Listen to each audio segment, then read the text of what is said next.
Good morning, everyone. This is Ann White. I am the founder of the Creating Calm Network, where we broadcast to uplift, to educate, to motivate, where our goal is to share people, leaders who are in the holistic and creative and artistic ways. And today, it is our pleasure to bring to you one of our new hosts. She is coming to you from Spokane, Washington, and her name is Susan Hines. And Susan, welcome to the Creating Calm Network, and thank you for joining us this morning. Thank you, Ann. It's a pleasure to be here. And your claim to fame is flowers. Is that correct? Flowers and feng shui, yes, the two together. And as I was telling Susan, we just sort of roll, and I have to go grab a dog if we're going to roll, because we just got a little chaos here. So hold on while I grab a dog.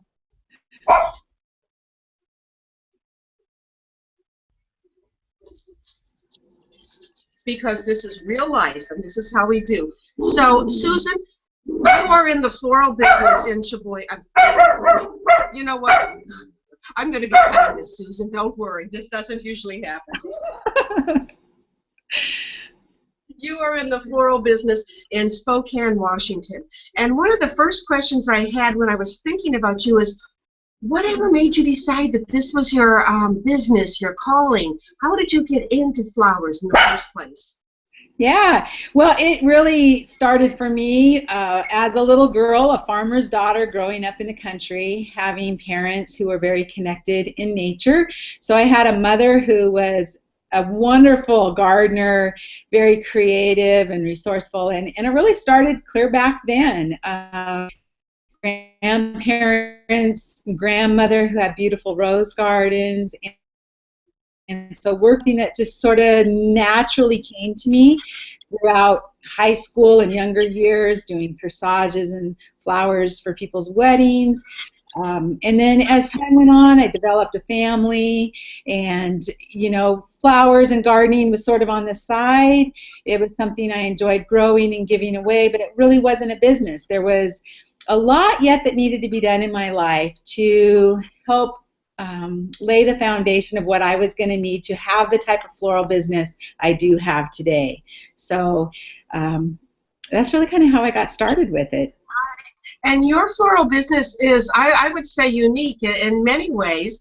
And one of the ways is that I was talking to my business partner, who you know, Kimberly Burnham, and I said, well, how about all of the FTD, flowers all around the world? And Kimberly said, talk to Susan about that. So what is your philosophy on being a florist in a community?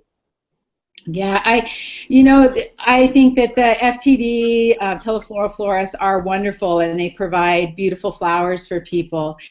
My personal experience with that, though, is it doesn't allow a florist to utilize her creativity fully for both the person placing the order and the person receiving it.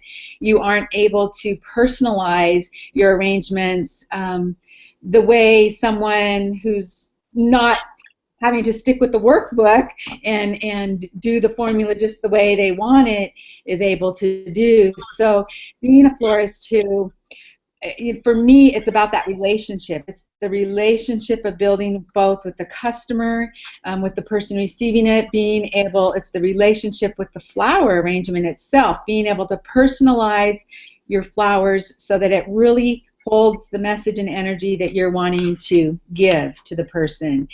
And it's more freeing, and I think that they've come out more special for the person who's giving them, because they don't really know what it's going to look like yet, you know. And we talk about what the occasion is. Is it a sympathy? Is it a celebration? Is it a get well? What are favorite colors? What are favorite flowers? What are hobbies and interests? So that all plays into what I decide to create with. Do I use Grandma's gravy picture for the vase? Do I add in symbols of children if they're a child's teacher? What colors I use? Which flowers I use? Using the work of Doreen Virtue in flower therapies, I pull in certain flowers because of the energy that they hold and how that can better support the person. And, you know, in hearing you talk, And then knowing a little bit about you through reading some of your work and you know, on your website, one of the things as an artist, and I've made different creations myself, is you put your own love and your own energy into something. And I Yeah. also can see that you're doing that with your flowers. And I just got a spiritual, so I must be right. But so that you are creating much more than flowers. You're creating something with love and with personal energy. Right, right. I'm sure in every profession there are those who are just doing it as a job, Mhm. and their heart and passion isn't in it. And it's probably no different in the floral industry. For me, it really is a passion. It really is a love. Working with the flowers every step of the way, from picking them up at wholesalers and hydrating them and prepping them to working with them to the cleanup. All of it is a beautiful process of creating something that uplifts the spirits of others. And for those of you watching, Susan is going to be doing a regular feature on the Creating Calm Network, showing us how we can create beautiful environments with and without flowers. So Susan, if you would like to share with us some of the goals that you have that you'll be sharing with us on the Creating Calm Network with your program. I think it's creating beautiful and energetic environments, or maybe we haven't even settled quite on the name, but Yeah, well, I want to be able to share with people ways that they can use feng shui and flowers, little tips that they can do to help create environments that nurture and support them to have more harmonious, joyous experiences in life, how to help share those with others, ideas of things that they can do. It may not cost them a lot of money, but have big impact. Um, I think that there's a lot of things you can do, bringing flowers into your environment and different places in your home that can impact what you're experiencing. So I want to share with people some ideas of colors, types of flowers that they can use, different areas of their homes to place them, and just help people experience more harmony and joy in their life. and certainly we need that. And how beautiful. We're so grateful to have you bringing your talent and some of the beauty and creativity to Creating Calm Network. And one of the questions I have is, we're approaching the holiday season. First of all, thank you for joining us, because this must be a very busy season for you. But what can people do to their homes to just bring out some of that, the love and the celebration of this season? Right.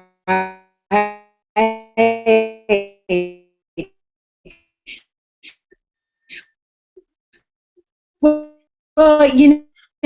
they're bringing out for the whole year, and they're bringing them out. They are reconnecting their energy with those and the memories of where those came from and putting them out. I would say one thing to do is, if you bring one thing in, say the Christmas tree, take one thing out of your house so you don't overclutter your space. And that creates, when you have too much stuff in your home, you're creating heaviness, and that weighs you down. So whatever you bring into your home, Christmas decoration wise, put away some of the things in your home and create. Lights are a wonderful addition at Christmas time. Lights are a fire energy. They add that go get up energy, but vary your light. Don't overdo it, because you don't want to exhaust yourself. The candle lighting is more soothing and calming, so add various types of lighting to your home setting at Christmas time. You might want to simplify. Maybe you have boxes of decorations, and this year is a time for you to not put it all out. Pick and choose what really would be most meaningful this year to you in your decorations. Poinsettias are a flower traditional for Christmas time, and poinsettias, a lot of people don't realize that they energetically are that cheerful flower. They support us energetically with accomplishing our goals and helping us evaluate our life purpose and where we're going and what we're doing. So it comes Christmas at the end of the year. All of us are thinking about, what have we accomplished this year? Where do we want to go next year? And the poinsettia, we often just see it as the Christmas flower, yet she is supporting you and helping you sort through all of that, and to know where you're going to go for the new year. Oh, that sounds, I never knew that about Poinciana, so that's pretty cool. Tell us about your shop in Spokane. Where is it located, and what kind of magic can people find there if they happen to be in Spokane?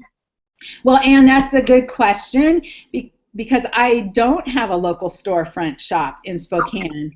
Okay. That's one of the things I do, just internet and online ordering by word of mouth.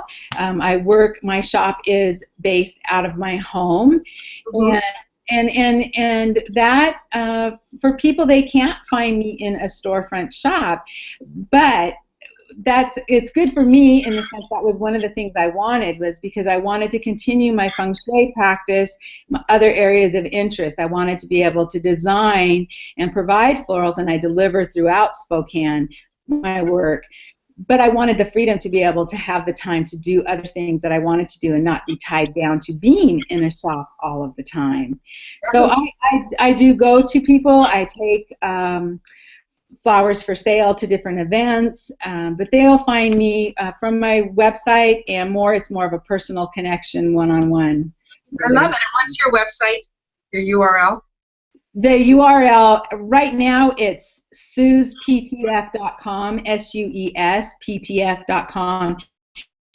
It's going to be changing to personaltouchflorals.com. So there's going to be a little transition change there, but right now it's suesptf.com. And anyone who wants to keep track of her, it is SpokaneFlowers.creatingcalmnetwork.com. That's her host page on our network, and we'll put changes there and all sorts of cool information. So it's SpokaneFlowers.creatingcalmnetwork.com. Okay, and one other thing I had. Oh, what's your feng shui practice like? What are you doing? What is it like? Yeah, what are you doing with that? Do you go to someone's house, or how do you teach, or what's your goal with that? I do both. I do personal consultations in people's homes. I do consultations at their business. I do workshops and classes on the various aspects of feng shui. There are so many different things you can cover with feng shui, and I have, my background is so diverse. There's so many different layers to who I am and what I bring with feng shui, and one of them being from the holistic health practice and reflexology modalities, and being a toe reader. So bringing in some of that into my feng shui, and looking at the different aspects of toe readings and what the toes are telling us, and then looking at those energy centers in a home. People, they have a lot to experience when they work with me with the feng shui and the flowers as well.